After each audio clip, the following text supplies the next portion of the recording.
মৰমৰ ছাত্ৰ-ছাত্ৰীসকল, আমি যেহেতু প্ৰজ্ঞান বৃত্তি পৰীক্ষাৰ বাবে প্ৰস্তুতি চলাই আছো, আজি আমি এই ভিডিঅ'ত আলোচনা কৰিম তোমালোকৰ পৰিৱেশৰ পাঠ নম্বৰ 9 অৰ্থাৎ আমাৰ ৰাষ্ট্ৰীয় পতাকা এই পাঠটোৰ লগত জড়িত কেইটামান অতি গুৰুত্বপূৰ্ণ প্ৰশ্ন। সো তোমালোকে ভিডিঅ'টো শেষলৈকে মনোযোগেৰে চাবা, স্কিপ নকৰাকৈ চাবা আৰু প্ৰশ্নসমূহ ভালদৰে বুজিবলৈ যত্ন কৰিবা। ঠিক আছে, ইয়াতে তোমালোকে দেখিব পাইছা প্ৰথম প্ৰশ্নত কৈছে যে আমাৰ দেশৰ ৰাষ্ট্ৰীয় পতাকাখনৰ মাজত থকা অশোক চক্ৰটো কিহৰ প্ৰতীক?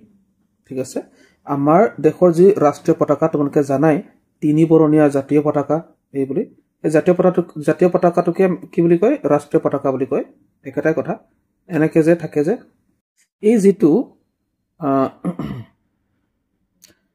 যিটো অশোক চক্ৰ মাজত থাকে, এনেকে 24ডাল দণ্ড থাকে তোমালোকে জানাই। এনেকে এই চক্ৰটো আচলতে কিহৰ প্ৰতীক, কি বুজায় আচলতে সেইটো সুধিছে। গতিকে এই চক্ৰটো হৈছে গতিশীলতাৰ প্ৰতীক। কি বুজি পালা? গতিশীলতাৰ প্ৰতীক। ওপৰত কি ৰং থাকে? গেৰুৱা ৰং, আৰু মাজত বগা আৰু তলত সেউজীয়া ৰং থাকে। ঠিক আছে, সো ওপৰে গেৰুৱা, মাজত শুকুলা, তলত শ্যামল এই বুলি কয়। সো 2 নম্বৰ প্ৰশ্ন চোৱা, সমদলত ৰাষ্ট্ৰীয় পতাকা বহনকাৰীজন থাকিব লাগে। ক'ত থাকিব লাগে? মানে ইয়াত এইটো কৈছে সমদলত ৰাষ্ট্ৰীয় পতাকা বহন কৰিছে, তাৰমানে কোনোবা এজাক গৈছে, তাৰমানে এজাক গৈছে, তাৰ মাজতে এজনে পতাকাটো লৈ গৈছে। সেই ব্যক্তিজন ক'ত থাকিব লাগে সেইটো সুধিছে। একেবাৰে সন্মুখত থাকিব লাগে, একেবাৰে আগত তাৰমানে। ঠিক আছে, নেক্সট এইবোৰ কথা বহুত জানিবলগীয়া কথা, মনত ৰাখিবা। তাৰপিছত আহিলে কৈছে যে ভাৰতৰ ৰাষ্ট্ৰীয় পতাকাখনৰ দিগ আৰু প্ৰস্থৰ অনুপাত। সো দিগ আৰু প্ৰস্থ বুলি কৈছে। পতাকাৰ আমাৰ দিগ কোনটো? এইটো হয়। প্ৰস্থ কোনটো? এইটো হয়, মানে বহলটো। সো দিগ আৰু প্ৰস্থ বুলি কৈছে। দীঘৰ কথাটো আগত কৈছে না, সো আমাৰ দিগটো আগত আহিব, আৰু তেতিয়াহ'লে উত্তৰটো কি হ'ব? 3:2 হ'ব, 3:2। অৰ্থাৎ মানে কি হৈ যায়, দীঘলটো যদি 3 হয় তেতিয়া বহলটো কিমান হ'ব? 2 হ'ব। তেনেকে বনাব লাগিব আমাৰ পতাকা বনোৱাৰ এটা নিয়ম আছে। তাৰমানে দীঘলটো যদি 3 হয় তেতিয়া বহলটো 4। তেতিয়াহ'লে এটা কথা কোৱা, দীঘলটো যদি 6 হয় বহলটো কিমান হ'ব? 4 হ'ব। ঠিক আছে, এইটো হিচাপত বনোৱা হয়। সো নেক্সট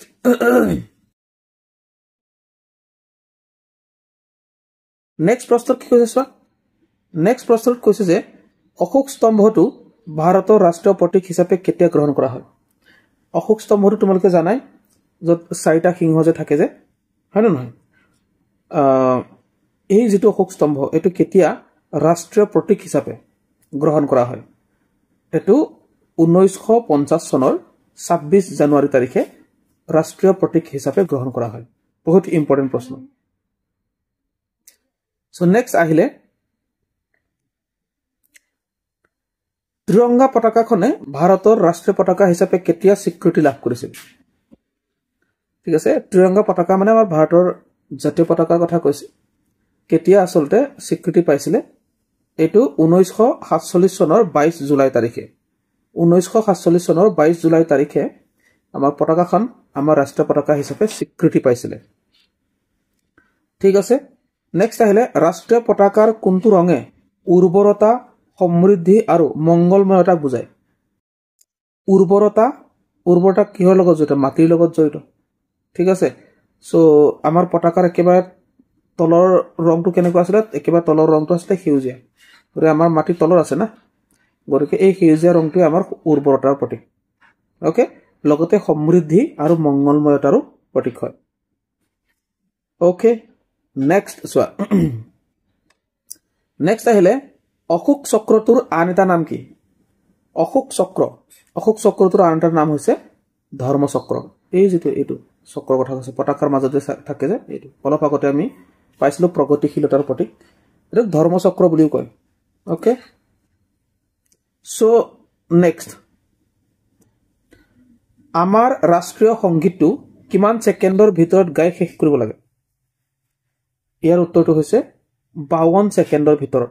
ঠিক আছে, আমাৰ যি ৰাষ্ট্ৰীয় সংগীত জন গণ মন, এই সংগীতটো 52 ছেকেণ্ডৰ ভিতৰত গাই শেষ কৰিব লাগে। নেক্সট আহিলে মহাত্মা গান্ধীৰ সমাধিস্থলত সমাধিস্থল দিল্লীৰ ক'ত অৱস্থিত মহাত্মা গান্ধীৰ সমাধিস্থল আচলতে মহাত্মা গান্ধীক য'ত থোৱা হৈছিলে মৃত্যু হোৱাৰ পিছত য'ত মানে অন্তিম সংস্কাৰ কৰিছিলে সেই সমাধিস্থল এটো ক'ত আছে দিল্লীত আছে কিন্তু দিল্লীৰ ক'ত আছে এয়া ৰাজঘাটত আছে ৰাজঘাট ওকে মনত ৰাখিবা সো নেক্সট আহিলে পণ্ডিত জৱাহৰলাল নেহৰু শিশুসকলৰ মাজত কি বুলি জনপ্ৰিয় পণ্ডিত জৱাহৰলাল নেহৰু শিশুসকলে কি বুলি কয় খুৰা বুলি কয় নেহৰু খুৰা আচলতে ঠিক আছে পণ্ডিত জৱাহৰলাল নেহৰু কোন আছিল ভাৰতৰ প্ৰথম প্ৰধানমন্ত্ৰী আছিল আৰু পণ্ডিত জৱাহৰলাল নেহৰুক আমি খুৰা বুলি জানো খুৰা ঠিক আছে ওকে সো নেক্সট আহিলে ভুল জোৰাটো বাছি উলিওৱা ইয়াত কোনটো ভুল আছে এটো উলিয়াবলৈ কৈছে শিশু দিৱস 14 নৱেম্বৰ এটো শুদ্ধ আছে শিক্ষক দিৱস 5 ছেপ্টেম্বৰ এটো শুদ্ধ আছে গান্ধী জয়ন্তী 22 অক্টোবৰ এটো ভুল আছে কাৰণ গান্ধী জয়ন্তী আমি 2 অক্টোবৰত পালন কৰো নহয় জানো গতিকে এইটো আমাৰ ভুল সেইকাৰণে আমাৰ যেহেতু ভুল জোৰাটো বাছি উলিয়াবলৈ কৈছিলে এইটো আমাৰ উত্তৰ হ'ব ঠিক আছে আৰু স্বাধীনতা দিৱস 15 আগষ্ট এটো শুদ্ধ ওকে নেক্সট আহিলে আমাৰ দেশৰ ৰাষ্ট্ৰীয় সংগীতটোক সন্মান জনোৱাটো ভাৰতীয় নাগৰিকৰ কি হয় মৌলিক কৰ্তব্য ঠিক আছে আমাৰ ভাৰতীয় নাগৰিকসকলৰ 11টা মৌলিক কৰ্তব্য আছে এই 11টা মৌলিক কৰ্তব্যৰ ভিতৰত এটা কৰ্তব্য হৈছে ভাৰতৰ ৰাষ্ট্ৰীয় সংগীতটো সন্মান জনোৱা ঠিক আছে ৰাষ্ট্ৰীয় সংগীতটো সন্মান জনোৱা এয়া আমাৰ মৌলিক কৰ্তব্য মানে কি হৈছে আমি একো নকৰিলেও আমি হেতু কৰিব লাগিব দেশৰ কাৰণে আমি একো যদি নকৰো কিন্তু আমি এই কামটো কৰিব লাগিব মৌলিক কৰ্তব্য কেটা কৰিবই লাগিব তাৰ এটা হৈছে ৰাষ্ট্ৰীয় সংগীতটো সন্মান জনোৱা ওকে ঠিক আছে তাৰপিছত আহিলে অশুদ্ধ জোৰাটো বাছি লোৱা আকৌ অশুদ্ধ জোৰাটো বাছি লবলৈ কৈছে যে ৰাষ্ট্ৰীয় ফুল কি পদুম ৰাষ্ট্ৰীয় চৰাই কি ময়ূৰ একেটা শুদ্ধ ৰাষ্ট্ৰীয় প্ৰাণী বাঘ এটো শুদ্ধ ৰাষ্ট্ৰীয় বৃক্ষ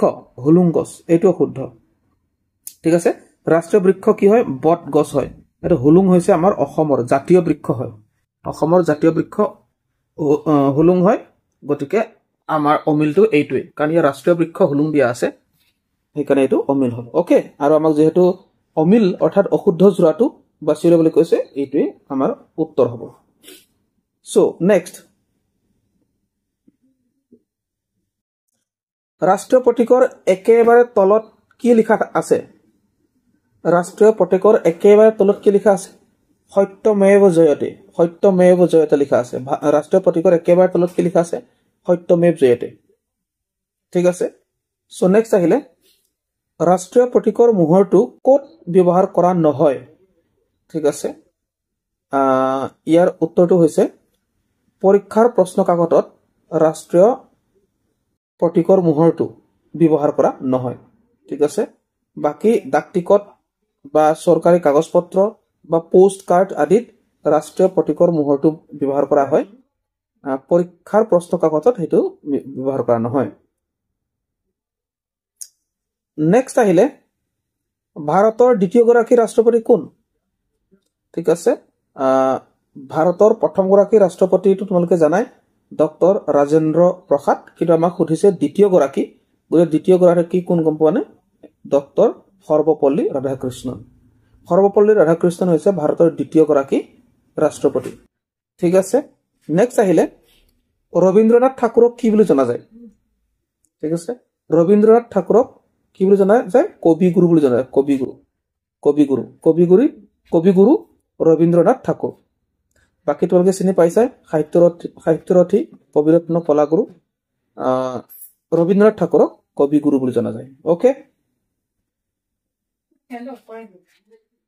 নেক্সট আহিলো ইয়াত কৈছে যে অশোক চক্ৰটোত কিমানডাল দণ্ড থাকে এটো জানাই আৰু এটো 24 ডাল দণ্ড থাকে আকৌ হলে আমাৰ দেশত অনুষ্ঠিত হোৱা আন্তঃৰাষ্ট্ৰীয় সমাৰোহত আন দেশৰ ৰাষ্ট্ৰীয় পতাকাৰ সৈতে একে ঠাইতে আমাৰ দেশৰ পতাকাখন কোনটো অৱস্থানত থাকে ঠিক আছে কথাটো মন কৰিবলগীয়া কথা যে আমাৰ দেশত অনুষ্ঠিত হোৱা আন্তঃৰাষ্ট্ৰীয় সমাৰোহত আন দেশৰ ৰাষ্ট্ৰীয় পতাকাৰ সৈতে একে শাৰীতে আমাৰ দেশৰ পতাকাখন কোনটো অৱস্থানত থাকে একেবাৰে বাওঁফালে থাকে একেবাৰে বাওঁফালে থাকে এটো হৈছে অপচন কটো শুদ্ধ ওকে